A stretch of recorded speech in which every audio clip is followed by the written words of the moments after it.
所以如果是私人的事情找我，最好先问过我男朋友。我的？哼。哈？男朋友？你才跟我分开几天啊？怎么就喜欢男人啊？我不是喜欢男人。那就是骗我的了？也不是骗你，这没法跟你解释。有新案子了。受害人名叫胡玉，女性，15岁，顺德高中高一3班的学生。今早5点30分，在摆放清扫工具的杂物棚里，被当天的值日生叶瑶发现。法医初步鉴定为颅面部骨折，导致吸入血液窒息而亡。啊，校园案件啊，最讨厌接手这种案件了。不是涉及校园暴力，就是家庭暴力。看到小孩子成为受害者，让人心里怪难受的。校园案件确实比较棘手，得联系青少年保护组织跟我们一同介入，先确保学生不受到惊吓。最重要的是安抚家长。我要再强调一遍，所有人执勤的时候必须保证双人在场，戴好你们的手套、口罩、鞋套，还有执法记录仪。询问前出示警员证件。面对这种案件，流程上不能有任何差错。一旦被家长抓住把柄，对警方的声誉有很大的影响。当然，如果能顺利破案的话，咱们大家脸上也都有光。明白了吗？明白。案子还没办呢，满脑子都是公关。我说的有什么问题吗？这都能听见。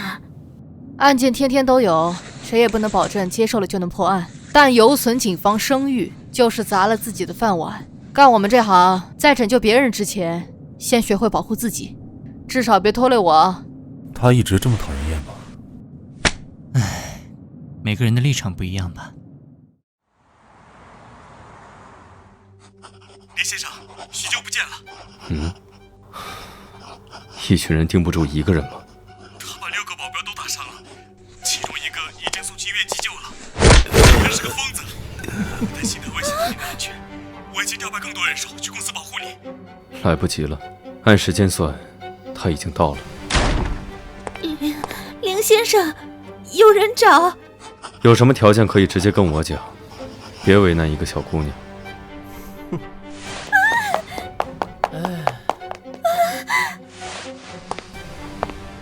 你手底下的人太废了，这么多人，连我一个都拦不住。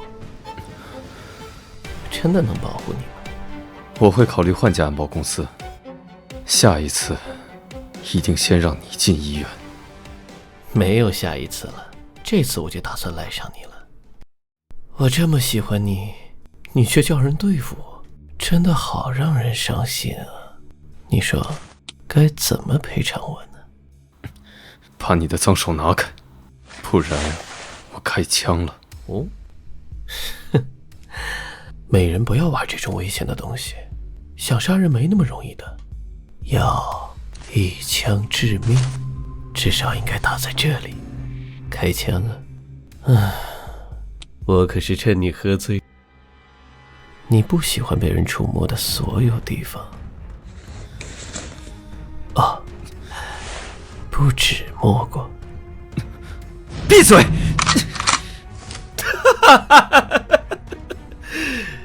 来，开枪打死我，打死我，你就解脱了。开枪打死我，你就解脱了。车、包包、钻石，你想要什么我都可以买给你。我们现在拥有的还不够好吗？为什么我们还这么小？你为什么非要做这种事情？你给我的所有都很完美，但我要的是你24小时在我眼前。我想把你关在这间屋子里，看你向我摇尾乞怜，就满身伤痕也不敢离开我。你的眼里只能看到我一个人。这样是不对的。去精神科吧，我和默默都会陪着你。小燕，你不爱我了吗？为什么遇到这种事情的人总是我？你自己一点都没有察觉吗？你有多么的诱人，你身上散发着让人疯狂的味道，越是完美，就越让人想扒光你的羽毛，看你遍体鳞伤挣扎的模样。我真是脑子糊涂了，居然问了一个小孩子这种问题。不要说一个男人是小孩子，这种挑衅在床上是要吃亏的。你以为这么多年对我说这种话的只有你一个吗？你不过是众多追求者中的一个。烂俗的话我已经听够了，让我看看你跟他们到底有什么不一样吧。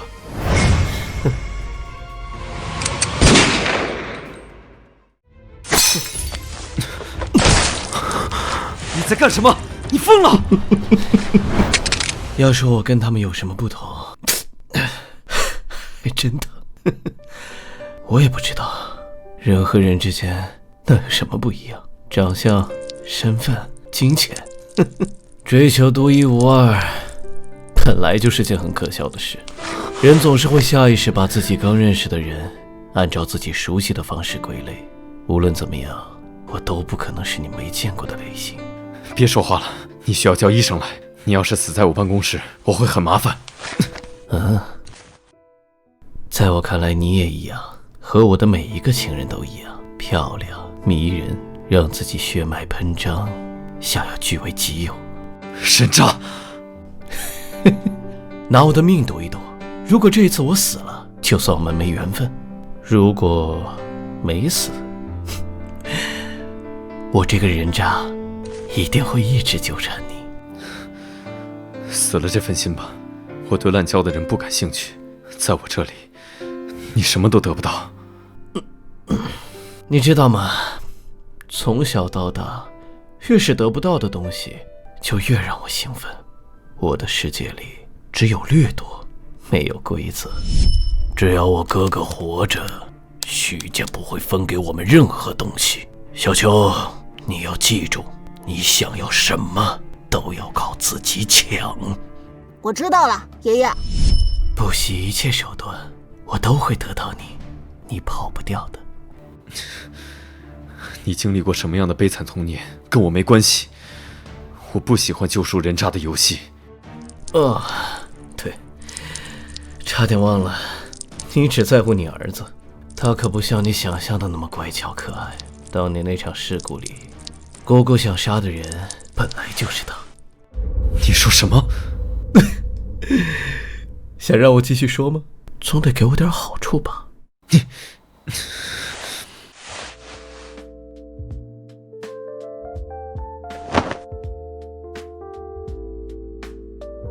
够了吧？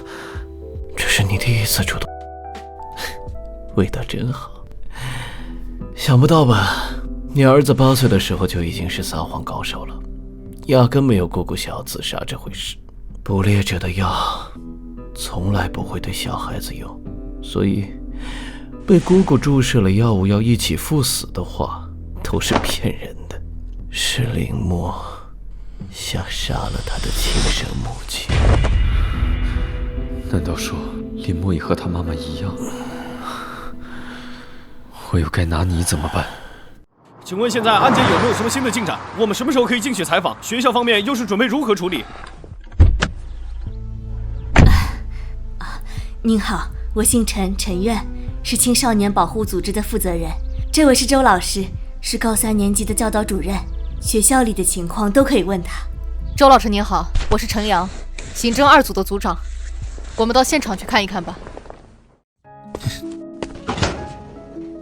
痕检员已经做完了现场采样，死者书包上的血迹与伤口吻合，初步判断为凶器。地面上有死者独自挣扎的痕迹，但没有打斗痕迹，应该是一击毙命。这面墙上也发现了血迹，但化验结果血液来自多个人，还不能确定身份。墙上有发现受害者的血迹或者名字吗？并没有。看来受害者并不是学生们的目标。学生们的目标？这面墙上的血迹是被霸凌的学生们留下的。这面墙被他们称为耻辱之墙，一旦名字被写在上面，就会成为所有人排斥的目标。看样子墙面被学校翻新过，名字已经不见了，只剩下最近留下的痕迹。老大在这里读过书吗？你怎么知道这些事？因为这面墙上曾经也有过我的名字。不要用这种眼神看着我，没办法，谁让我是混血呢？小孩子总是讨厌跟自己不一样的家伙。这种积年累月的恶习，学校不管吗？至少被霸凌的孩子应该立刻向老师反映情况啊！在任何环境里，总会有人被群体排挤，不要用我们自己的逻辑强加给被霸凌的人。特别是当一个心智尚不成熟的孩子，长期处在压抑和被欺凌的环境中，恐惧、无力反抗、逃避的想法已经深植在他们的观念里。甚至在某种特殊的情况下，举报对他们来说只会招来更疯狂的报复。涉及霸凌的话，问题就更复杂了。看来要对学生们做大范围的询问了。会不会是学生之间的私人恩怨，恶意报复？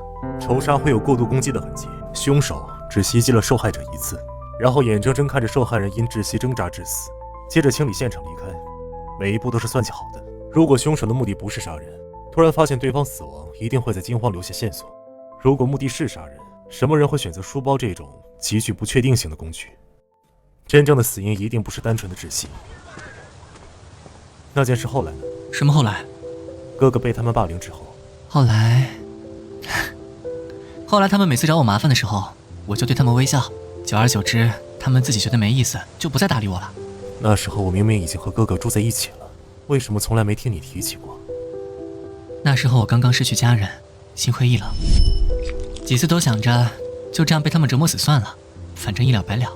可是你突然出现了，只要想到你还在家里等着我，就觉得要更勇敢一点，不能随便放弃。是你拯救了我。不是我救了你，是因为哥哥本来就是那么善良又坚强的人。秋天到了呢，艾草都开花了。人类其实没有我们想象的那么坚强，在最阴暗的日子里，谁都会卑微的渴望他人帮助。幸运的是，我遇到了你，而有些人没能遇到。我其实并不能理解，从来没有人敢对我做那种事。如果当时哥哥告诉我实情，我一定不会放过他。不能理解，就试着去感受。要知道，无畏不是因为勇敢，而是因为你还没有害怕失去的东西。人是很复杂的，你眼中的弱点，也正是他们为之坚强的力量。我也有弱点啊。真的跟霸凌有关吗？暂时还不能确定。这都是我的错，是我工作的失职。这所学校一直是我们教育工作的重点对象，很多家长曾经向我们反馈霸凌问题，但每次派人过来协调辅导，家长没有吵着说我们影响学生们学习。被赶出去几次之后，志愿者们也都逐渐失去了信心。我应该更坚持一点的，不然就不会发生现在这样的惨剧。我家孩子每天回来身上都带着伤，现在连睡觉都会被吓醒。总是跟我说老师和同学都很可怕。哎，你们老师都是怎么教育学生的？妈，别说了。什么别说了？你怕什么？嘿，我怎么生出你这废物孩子？我今天就是要来讨个说法。你怎么不让他反省反省？为什么大家都欺负他，不欺负别人呢？嘿，你说的这是什么话？这还是为人师表该说的话吗？啊，你们当领导的不管一管吗？哼，反正今天不给我一个说法，我就叫记者过来曝光你们这些黑心老师。哼，这是怎么回事？哦，这是发现尸体的那位学生的家长。这个孩子经常被同学欺负，这次又遇上了凶杀案，家长肯定很恼火。那依您看，想要个什么说法？我要他向我女儿公开道歉，还有你们校方也得道歉。这是应该的。哼，当然赔偿也不能少，课程延误费加上精神损失费，至少要这个数。10万？10万？我看你是存心敲诈。一个当妈的舔着脸来这里吃你女儿的人血馒头，你还有廉耻吗？难怪把孩子教育成这样。真丢人！哼，我说他怎么这么让人恶心，原来跟他妈妈一样。家里穷的吧？听说连爸爸都没有。哎呀，你傻站着干什么？你自己也说句话呀！你是哑巴吗？真丢人！哎呀，你傻站着干什么？你自己也说句话呀！你是哑巴吗？听说连爸爸都没有。没用的东西！香兰，你先回去上课，这里我来处理。大庭广众之下就暴露出对自己母亲的杀意，这孩子也不是省油的灯。你说什么？到底是什么样的怨恨，会让一个孩子产生杀死自己母亲的念头？默默和慧姐之间发生了什么事？都是我的错，整天忙于工作，家里发生的事我竟然一点都没有察觉，会不会，也许，哪怕一点可能，我如果能早一点发现真相，慧姐和默默都不会变成这样。原来你这么舍不得我呀！放心，我命够硬，死不了的。也没打中什么重要的部位，当然死不了。真没情趣，刚刚不是还为我哭了？那根本不是因为……没关系，情趣嘛，我可以慢慢教你。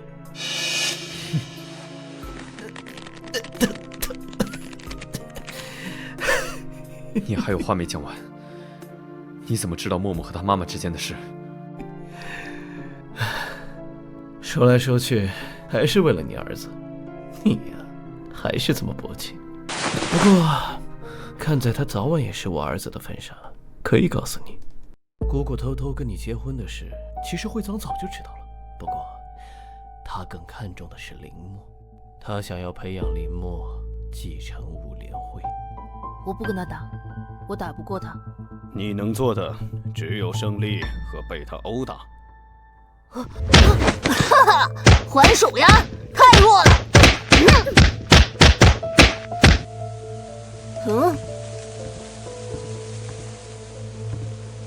25秒，打不过我就报复狗，真无耻啊！只是麻醉剂，这个家族是不正常的，你知道吧？啊？正常人在打我的时候，不会像你这么愉快。我笑出声了吗？你想要武联会吧？你的弱点太明显了，想要什么都写在脸上，这样在外公眼前活不到成年的。开什么玩笑？你这种废物有资格说我？你好好活着，我要走了。我父亲还是不肯离婚，我还需要再做点事情。你到底要干什么？清理障碍。然后呢？宝贝，一次性说完你会把我甩掉的。你呢？你的腿为什么变成了现在这样？到底藏了什么秘密？奖励时间到。我再说一遍，我不喜欢。那我是女人。你真是毫无廉耻。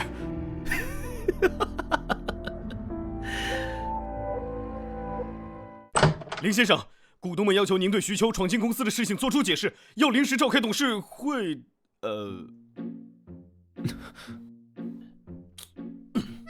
你们，你误会了。滚出去！再看挖了你的眼睛！这么强烈的占有欲，果然还是个孩子。我要的钱1分都不能少，不然咱们就这么耗着，哼，看谁能耗过谁。你给我闭嘴！闭嘴！闭嘴！不好。没事。英俊哥，下次要是再受伤，我要生气了。不碍事，只是铅笔扎了一下。那个女孩呢？在旁边的房间，有义务老师陪着。我都是为了他好，他为什么要这么对我？我可是他妈妈。我早就说过了，是你自己的孩子的问题。他这样情绪失控已经不是1次2次了，好几个同学都被他攻击过，谁还敢接近他？你不去带孩子看病，还要来学校讹钱，不知道怎么想的。我只是想用这些钱给他转学，让他去新学校之前能体面一点。我有什么错？哼，不体面还不是自找的。你们2个就不要再吵了，不管怎么样，还是等叶瑶情绪平静下来再说吧。这3位是负责调查胡玉案件的警员，本来应该让叶瑶配合询问的，只怕现在……如果叶瑶有严重的情绪障碍问题，恐怕我们要着重对她展开调查。什么意思？你怀疑我女儿是杀人凶手？不可能，绝对不可能！您先别急，只是例行调查，并没有别的意思。不可能的。虽然叶瑶这孩子有些问题，但是她不可能杀害胡玉。胡玉是她在学校里唯一的朋友，没有人对她比胡玉更好了。经常看他们2个同进同出，应该是关系很好吧？每次叶瑶跟人发生矛盾，都是胡玉在帮忙劝架。胡玉人缘很好，从来没见过他跟人红过脸，不知道为什么非要跟叶瑶玩在一块儿。胡玉在学校里有和谁发生过冲突吗？没听说过。他对大家都很好，经常带零食什么给大家分。平时好像也从来没犯过什么错误，给人印象不太深刻。哦，我想起来了。运动会的时候，向老师的名牌手链不知道怎么就丢了。后来我看到胡玉偷偷去办公室把手链还给了向老师。胡玉偷过东西吗？当然不是，胡玉很乖，他怎么敢偷东西啊？再说，看向老师的态度就知道啊，肯定是胡玉替叶瑶背锅。那次之后，向老师对叶瑶的态度就比较，算是冷淡吧。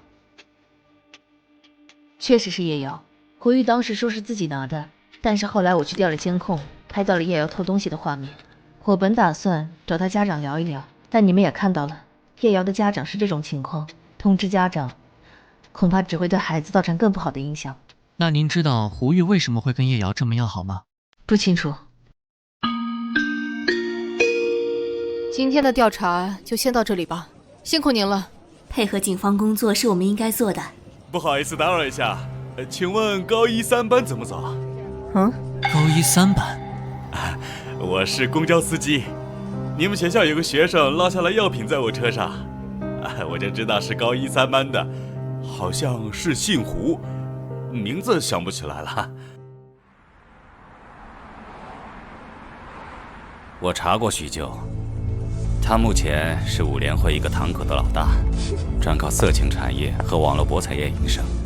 虽然在5联会里地位不高，但是因为很会赚钱，帮派的人都对他十分客气。听说13岁就开始帮帮派做事，是个非常危险的任务。留他在您身边太冒险了，况且他还对您……我留下他还有用？至少，您绝对不能跟他独处，免得他又做出什么逾矩的事情。小孩子都是一时新鲜，你不搭理他，他自然就没兴趣了。唉，您被保护得太好了，像他这种刀剑铁血的人，不会懂什么礼数的。知道您今天临时形成的只有董事会的人，难道是他们派来的人？先不要太早下定论。保护林先生。是。根据那个公交司机说的，他见到胡玉哮喘发作，倒在公交车站，在旁边试图急救的人就是叶瑶。车上没人了，我送你们去最近的医院。可见叶瑶也不是个冷血的孩子。那要看验尸结果。如果和我猜的一样，真正的死因不是血液倒流窒息，而是过敏性窒息的话，那唯一知道胡玉有哮喘病的叶瑶就有很大嫌疑。怎么了？我能不能耍个赖，先问问结果？你看出凶手是谁了吗？我能通过观察看出谁是心理变态，但不是会算命啊。哥哥是不希望叶瑶是凶手吧？我能理解叶瑶的绝望，所以更不希望她被痛苦打倒。你知道艾草的花语吗？不要将痛苦加在自己身上。但艾草花粉也是秋季最致命的过敏源之一。有人进来过。嗨，小表弟。不对，以后要改口叫乖儿子了。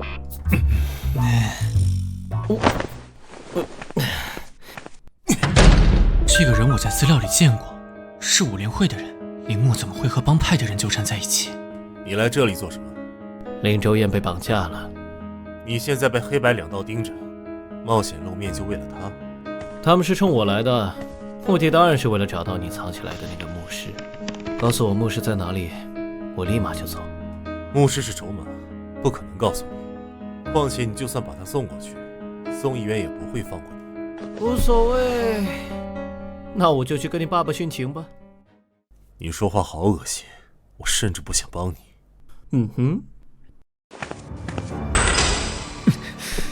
确定是他吗？没错。现在就动手，免得徐峥那小子找过来的时候麻烦。